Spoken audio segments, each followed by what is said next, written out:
I'm Alex Nizick. And I'm Michael Crossan.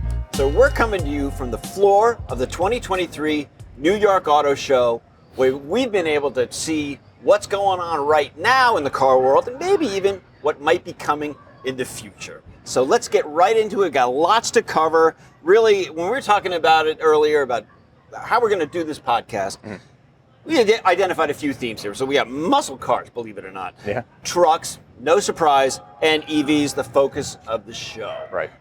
Is that about on par? Yeah, I think there's a ton of EVs just like there were last year, right? That's kind of the, like you said, primary focus. I think that's where a lot of the attention is. But from my perspective, you're seeing a lot of the EVs, and that's kind of the new flashy thing. But then right alongside it is kind of this dichotomy of big trucks, right? There are a couple of new truck debuts, right? We got the new Chevrolet Colorado is here. I saw an F-250, just massive Tremor off-road package, Broncos and Raptors and all these other things, right? So it's like you have the EVs and the kind of the green angle here, but then, yeah, maybe they're kind of subsidizing some of those expensive EVs with all the trucks that sell and are actually really popular. That's a really good point. We talk about subsidizing. That's really where the car companies make their money is selling trucks. And Mike, at least the domestics, yeah. And you also specifically said, it's EV trucks, and Absolutely, and they're massive. They're massive vehicles. That Ram, I was actually surprised. It just looks like a pickup truck, which I think might be a good thing for the working person who's going to take it to a job site and to the home improvement center. Has some nice features like the boxes and the bedside and things like that, but it's absolutely massive in size. Yeah. So, and it's got the one that they're claiming is going to have 500 miles of range, which is, impressive, but the way they do that is just more battery, right? And then when it's a truck that's this big and heavy, I think it's like 230 kilowatt hours, which is just... It's a lot of battery. You got to consider charging time. There's weight. It's going to affect performance and range. A lot. All things to keep in mind. And I was overhearing a GM executive talking about the Silverado EV, and they were talking about the cruising range and the towing capacity, and he was surrounded by a bunch of reporters, and somebody brought up towing, and he's like, hold on. With trucks, you're either towing or you've got range, but you don't have both. Yeah, we found that in our own testing, right? The range was like a third or less than what the EPA quote was when towing kind of at that max capacity with an EV. Yeah. And we can kind of keep this almost all-American theme here going from pickup trucks to muscle cars. And Alex, you had a great video that you shot of that super crazy challenge. Yeah, hang on, let me get this right. Dodge Challenger Demon. SRT? SRT, thank you, 170, right? 170, yeah. So they kind of did this like last call series of the Challenger because 2023 is the last year for it. This thing's been on sale for 15 years, roughly, that platform. So they throughout this year they've kind of released special versions, these last calls. I think there's 7 of them, and then this is the last one. So it's kind of like the most extreme Challenger ever, and that there ever will be. Absolutely. I mean, you can walk into a dealership, buy a car that comes on drag racing tires with a parachute on the back. It's about as good as it gets for me. Now, you can actually even drive this on the street, right? It is street legal, and the drag radials on it are somehow street legal. But yeah, it's like if you wanted to go drag racing, but you have a lot of money, but not the time to maybe go and build your own car. Like you just go to the Dodge dealership or whatever, order this thing, and you just take it straight. Sign your name and go right to the track. Exactly. Yeah. Right. And kind of limited use. I don't think those tires will be good in even like a tiny bit of rain. Probably not. No, they basically, to be street legal, I think they've got one groove down the middle, right? And it's not very deep. Yeah. it's bare minimum. Yeah. You're not very deep. Kind of like me, whatever. So Dodge is taking their muscle car and doing kind of a last gasp, if you will, a last version, a final goodbye. Right. You had a good name for that, actually, right? The funeral of. Yeah, it's sort of almost like I want to give a eulogy almost to gasoline internal combustion in muscle cars. Right, but it goes in contrast with General Motors that had a very sad Camaro sitting by itself. And this gets me right in the heart. I love Camaros. I own a Camaro, and I started walking over to it, and I stopped about 25 feet short. I was like, I don't need to go any closer. Because a tear started coming down. I think I saw some dust on it too, maybe. But I mean, they're not saying, the final edition and this Camaro, the last Camaro has 1,000 horsepower. Or let's outdo Dodge. It's got 1,010 horsepower or something. Like that car companies do on a regular basis. But I walked by there and it just seemed not depressing, but kind of an end of an era? I mean, Yeah, they're just kind of letting it they've got the Camaro fade name. out. They're obviously not going to get rid of that. It'll be an SUV in a couple years. Electric SUV. Isn't everything? Right. One more muscle car we got to talk about. Ford Mustang. Yeah. Yep. I'm happy that they redesigned it and that there's a new version. So, Yep. it looks pretty good. Yep. And they have the dark horse, version. Looks very aggressive. They run out of money to pay Shelby for licensing or something like that. So we got to come up with something new. Yeah, because maybe. I don't think the dark horse has any legacy in Ford. I mean, it's a Mustang, so it's a horse, and a dark horse is an expression. This is the one that you don't see coming, but wins everything. But there. Correct me if I'm wrong. There was never a dark horse Mustang in the past. Not that I'm familiar with. No. Okay. No. All right. 500 horsepower. Yeah, and it's not even like you said, a Shelby or a super special version. Just Yep. one of the regular models. Yep. But yeah, no talk about hybrid or electric with the Mustang or anything like that. Just a kind of more traditional muscle car, Just sort right? of standard, straightforward motor. Right. Yeah. So we go from one extreme to the next, and that's high horsepower internal combustion to electric vehicles. Yep.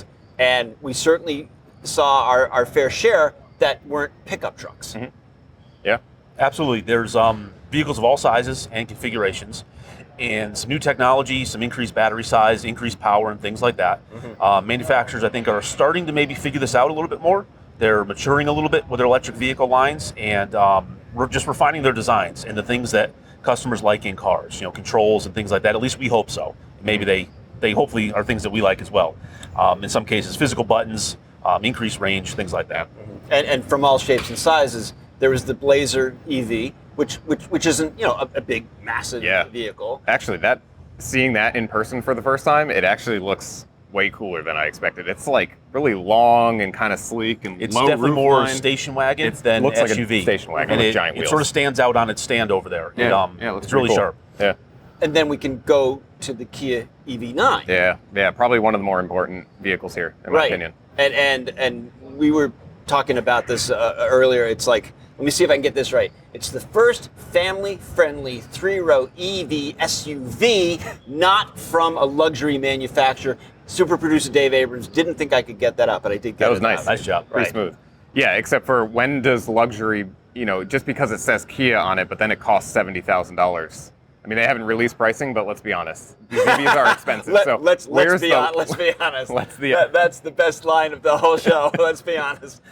Where's that line of what's a luxury vehicle and what's not? But the Kia EV9 is quite interesting and I think important because Kia with the Telluride and also Hyundai with the Palisade, they've kind of just like dominated this 3-row SUV space since that came out in 2020, right? Mm-hmm. And because of that segment's really gotten really important and really popular. So I think there aren't a lot of electric 3-rows available.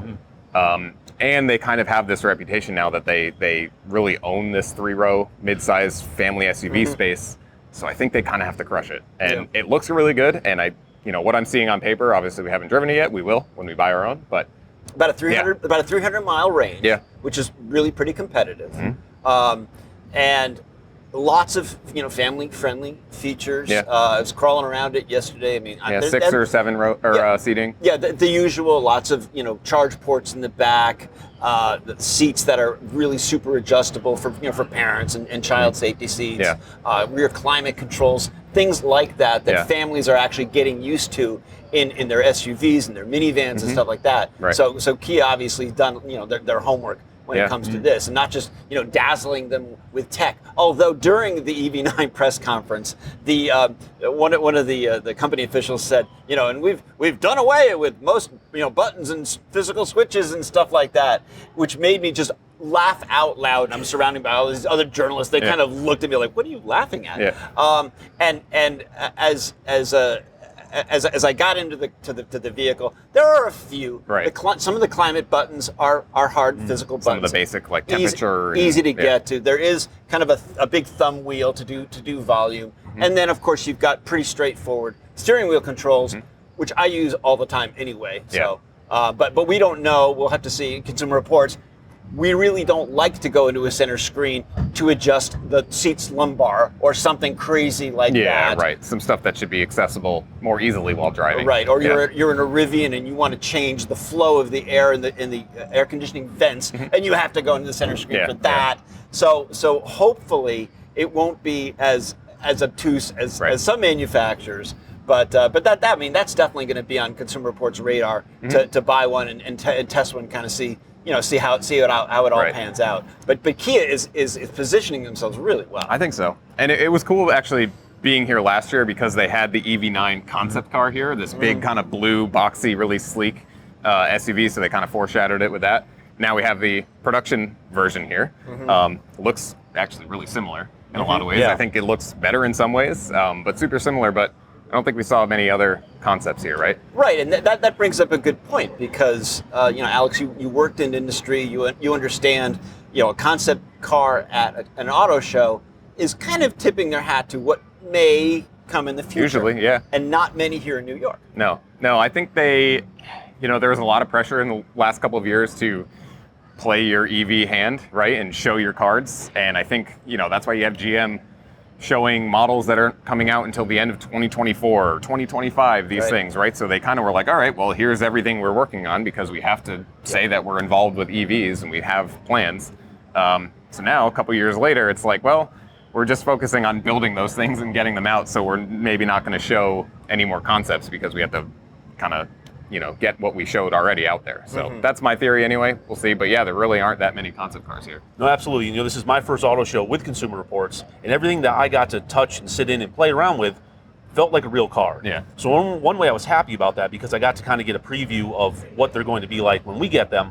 But also, too, I was a little disappointed. I kind of wanted to see something really futuristic that, just sort of gave your imagination totally something to do with. Yes, exactly. Yeah. Well, it's interesting that you bring it. I wanted to see something futuristic because when you and I were talking the other day about EVs, you were talking about your parents. You said, for my parents' age, and they're like in their 70s. They're in their 70s, yeah. And they want something simple, something that doesn't look weird, and something that isn't hard to manipulate. Absolutely. Yeah. So you're of the the younger generation compared to this guy, but so you want to be more dazzled by I think this? in the concept world, absolutely, because it lets you dream a little bit. But in terms of some of the new cars we saw, I spent some time down in Hyundai with the Kona Electric, and it's very much just a car. There's a lot of carryover from the Ioniq 5 in terms of controls, but there are more physical buttons.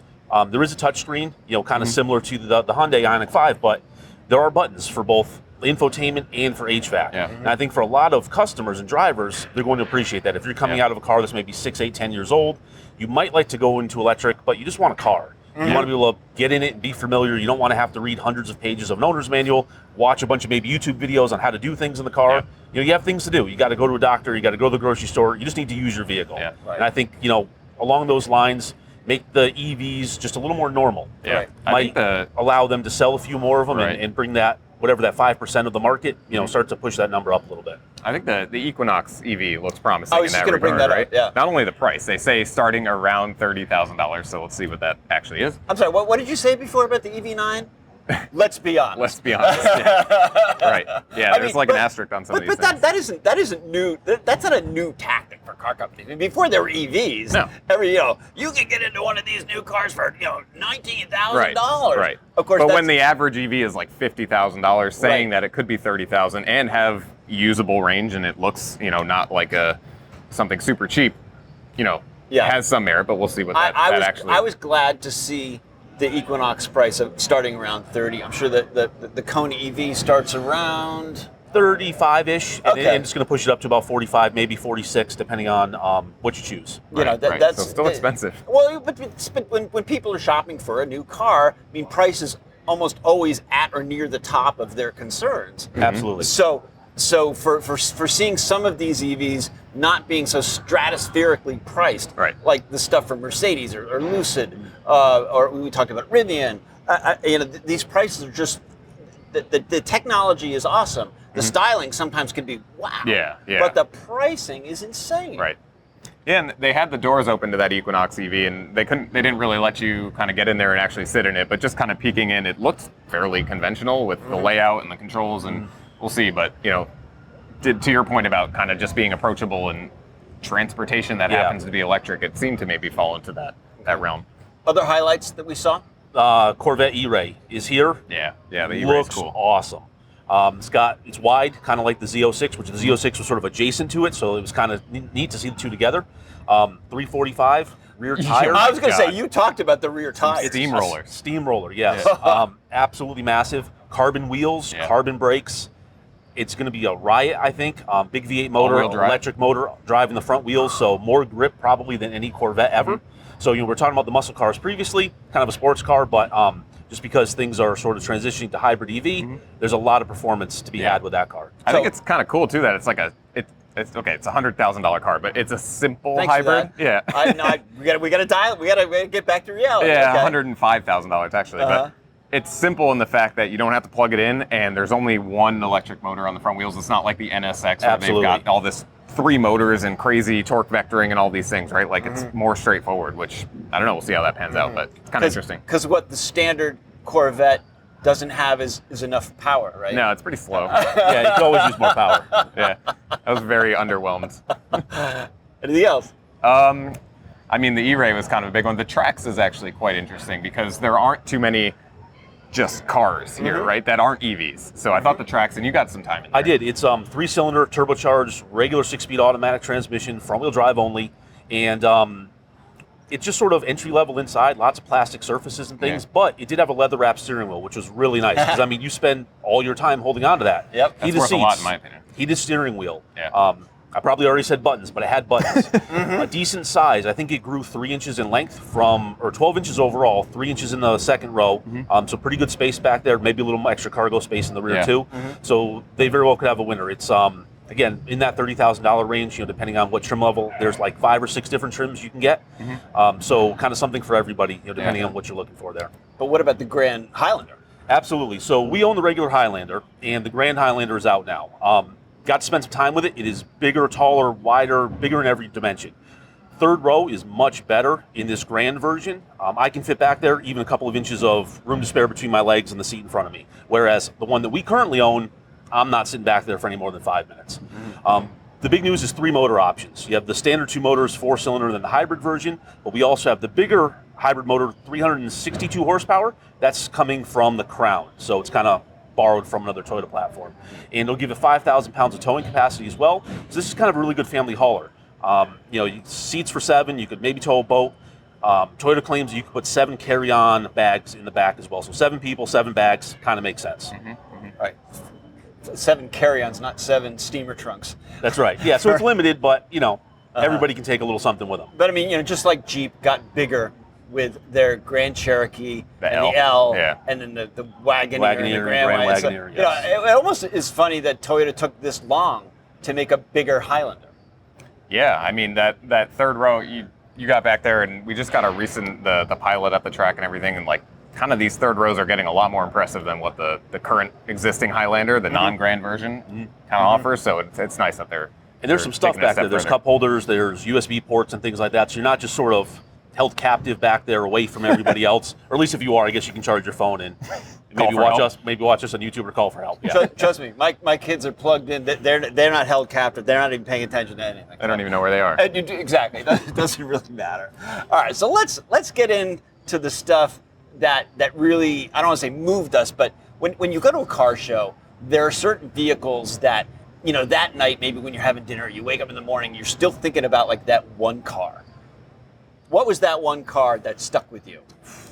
I mean, there's the entire downstairs floor, which I think we'll talk about. But if I had to pick one car that's up here on the main floor, probably some of those Koenigsegg's that are over there. They've got that Camaro. I think that's how you pronounce that. Koenigsegg? Koenigsegg? Yeah, it's a Swedish, like, hand-built supercar. It's just ridiculous. Nobody's actually ever going to drive one of these, how do you right? pronounce Stellantis? I don't know. I'll leave that one to you. Call your doctor. Stellantis? Bygones. Move on. Yeah, but this Camaro is this, like, kind of really weird looking. It's 4 seats, but only has 2 doors that are gull wing doors, and they go way up, and they're like 10 feet long each. And it's a plug-in hybrid with a crazy turbocharged 3-cylinder in the rear, and then it's got 3 electric motors somewhere in the car. It just looks ridiculous. It's mostly carbon fiber, and it's just one of those cars where you see pictures and you see videos and whatever, So to actually see it in person and see the sense of size and design and all these things, it was really cool. So happy to see that. So just to put it in historical perspective, we actually did test a Dodge Viper once at Consumer Reports. Any chance we're going to test one of these? Zero chance. No. How much? How much you think? Millions. Millions. Millions. Yeah. Millions. Yeah. Okay. I would wager. I mean, there's a few of them going to be made, and it's from a boutique, hand-built, pinnacle type of company. So yeah, it just looks cool. Mike, bring us back down to earth. What was your favorite? Well, sort of along those lines of like dream cars, supercars, there's a Lotus over there. Yeah, And Lotus sort of comes and goes, and they have a long history. Big into racing. The road cars maybe were hit or miss. This thing looks really neat. It's sort of maybe going to be the last of the gasoline-powered Lotuses. They're coming out with hybrids. They're coming out with an EV. And I just sort of like good old-fashioned sports cars, good old-fashioned cars in general. But the Lotus, I don't know what the price point's going to be, but it's going to be much less than a Koenigsegg. I think it puts it in the somewhat affordable Actually, range. I was going to say, not that like only dream car status, right? It's something you could maybe actually But I think achieve. it looks like a dream car. It's the kind of thing where, you can get to it, but it sort of puts you in that club. I think you could, pull in next to something that is really, really expensive and sort of fit in that way. Yeah. So it just looks absolutely fantastic, and I hope maybe, fingers crossed, at some point I get to have a go in one. Yeah. So, sports car. Yeah. Sports car. Yeah. Shocker. Mustang. Yeah. Okay. All right. Man, every time Ford says we're going to redesign the Mustang, and it's not going to be like the early '90s Ford Probe. The Mustang was to become front-wheel drive, turbo 4-cylinder. The people went crazy, and Ford's like, okay, we're not going to do that. Yeah. Or at least that's what the urban myth is. So a redesigned Mustang, in my book, is awesome. Front engine, rear-wheel drive, manual transmission availability, V8. V8, a hot, dark horse version. Regular GT, as I'm sure, is super fun. Consumer Reports always tests Mustangs, so this is going to be cool. Coupe, convertible. Yeah. It is everything that I was hoping for. I think it looks good. It doesn't look crazy different. More evolution, right? Right, but I'm just glad that they're still making it. Yeah, exactly. I'm right there with you. Just to see it, and they went through the money and effort to, redesign it and put it back out there this day and age. Yeah, happy to see that. They're sticking with it, and nothing against the other domestic car manufacturers, but cheers to Ford for continuing that going. Yep. So before we go, Alex, you talked about the crazy stuff you saw in the lower levels of this show. Give us a quick summation. Yeah, it's a bunch of 90s cars, and in particular, a lot of like JDM or Japanese domestic market cars. So I don't know, I really like old Toyotas, and there was Mark IV Supras down there, and old Celicas and AE86s, and also lifted LC80 Land Cruisers. Absolutely, it was just like a playground. And there was a Countach down there, and just all the sort of late 80s, early 90s kind of sort of dream cars, the cars that we didn't get. A whole line of Supras, and there's a legendary Supra down there, V12 turbo, wide body gold. You can find that one, yourself, do the research on that one, but it's a wonderful car. Right? Yeah, it's from Top Secret in Japan. The car has a long and storied kind of past. Very interesting read. There's some video out there on it too. And I saw it out of the corner of my eye, and was like, no way that car is here. I never thought I'd see that car in person, and there it is. Yeah. And shout out to Mike Crossan, because he mentioned it to me. I took a picture, sent it to my 23-year-old son, and I'm a hero for 5 minutes. Hard to impress him. So thanks very much about that. You owe him one. And I do. Well, that's going to do it for this podcast here at the 2023 New York Auto Show. We love hearing from you. Keep your questions coming. Text 30-second videos, talkingcars@icloud.com. That's talkingcars@icloud.com. This was produced by Dave Abrams, edited by Andrew Belize, and of course, Anatoly the Great Shumsky. Thanks so much for tuning in. We'll see you next week.